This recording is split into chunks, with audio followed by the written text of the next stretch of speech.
ഭാമേ, ഇപ്പോഴാ ഇതൊരു വീടായത്. ഏയ്, വീടാകണമെങ്കിൽ ശാലിനിയും കൂടെ വരണം.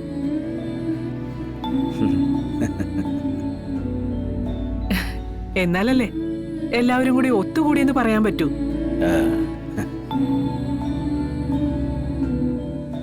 അമ്മയാകെ മാറിയിരിക്കുക. ആ മനസ്സ് നിറയെ സന്തോഷ. ഈ അമ്മയെ തന്നെയാ ഞാൻ എന്നും കാണാൻ ആഗ്രഹിക്കുന്നത്.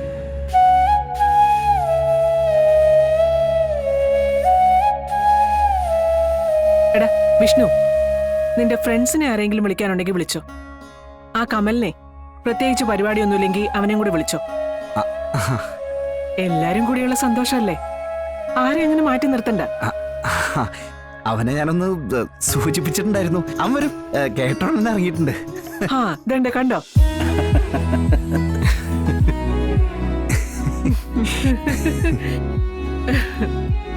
ആ രോഹിത്തെ, നേരത്തെ കൊണ്ടുവന്ന ഡ്രസ്സെല്ലാം കൃത്യമായിട്ട് നോക്കണേ. എന്തേലും ഏറ്റക്കുറച്ചിലുകൾ ഉണ്ടെങ്കിൽ പോയി മാറ്റി വാങ്ങിച്ചോണം. നിങ്ങൾ രണ്ടുപേരോടോ പറയുന്നേ. പപ്പിമോളുടെ ഡ്രസ്സ് അവളെ കൊണ്ട് ഇടിയിച്ച് തന്നെ നോക്കണം. അതെല്ലാം നോക്കി കഴിഞ്ഞു സത്യാമ്മേ, എല്ലാം കീറി കൃത്യമാ. ഭാമേ, ഇപ്പോഴാ നീ യഥാർത്ഥ ഭാര്യയായി മാറിയത്. ആ പഴയ ഭാമ. ഓ അത് ശരി, ഈ വയസ്സാം കാലത്തെങ്കിലും നിങ്ങൾക്കത് മനസ്സിലായല്ലോ. പിന്നെ ഇത് നരകറിയുന്നേ ഉള്ളൂ. ഞാൻ അത്ര കഴിവൊന്നും ആയിട്ടില്ല. പിന്നെ ഓ ഈ ഇടക്കാലത്ത് നിനക്ക് കുറെ മാറ്റങ്ങൾ വന്നു. നിന്റേതല്ലാത്ത സ്വഭാവത്തിൽ നീ കുറെ നാളങ്ങ് ജീവിച്ചു. പക്ഷേ ഇപ്പൊ നീ തീർത്തും എന്റെ ആ പഴയ ഭാമയായി മാറി. നിന്നെ ഞാൻ വിവാഹം കഴിക്കാൻ വന്ന സമയത്ത് നീ എങ്ങനെയായിരുന്നോ അതുപോലെ. എനിക്ക് സന്തോഷമായി ഭാമേ.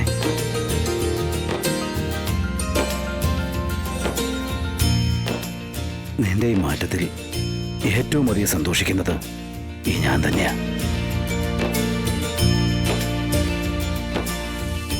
എന്റെ സ്നേഹനിധിയായ എന്റെ മക്കളുടെ അമ്മ എനിക്ക് തിരിച്ചു തന്നതിന് ഞാൻ സർവേശ്വരനോട് നന്ദി പറയാ. എന്താ രാഘവേട്ട ഇത്, മനുഷ്യനിങ്ങനെ കരയിപ്പിക്കാൻ വേണ്ടി.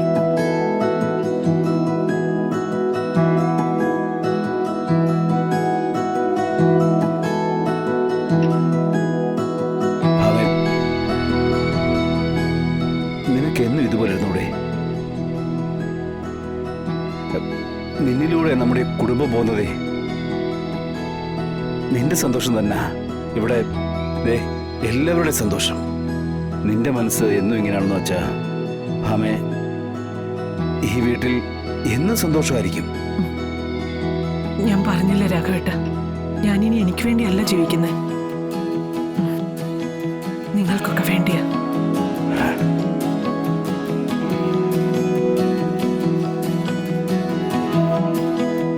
നിങ്ങളുടെയൊക്കെ സന്തോഷ ഇനി എന്റെ സന്തോഷം. എല്ലാം കൊണ്ടും ഇതൊരു നല്ല സൂചനയാ. ഇല്ലടാ പോലെ അല്ലേ?